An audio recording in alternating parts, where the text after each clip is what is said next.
People don't usually throw a party when love dies, do they? But tonight was different. Ritika and Kunal popped champagne to celebrate their divorce. The invitation was simple: cocktails, laughter, and closure. No dress code, no speeches, just an ending lit by fairy lights.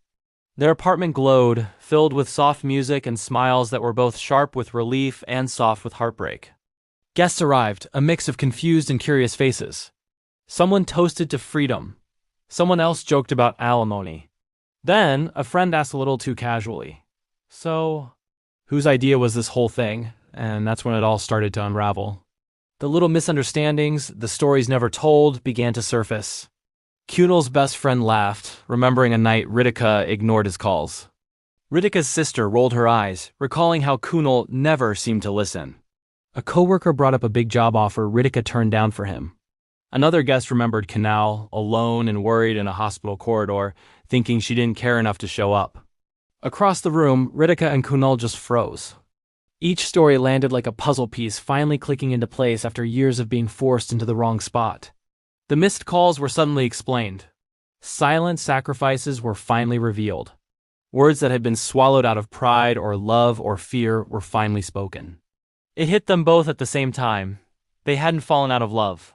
They had just fallen out of conversation. The energy of the party shifted. The loud laughter softened into murmurs. The music seemed to dip lower. In the kitchen, under the flickering party lights, they finally faced each other.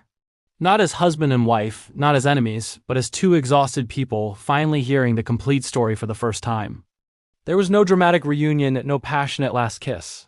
Just a quiet apology, a shared smile, and a sense of forgiveness that was long, long overdue.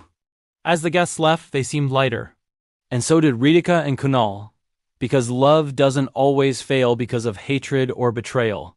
Sometimes it just starves in silence.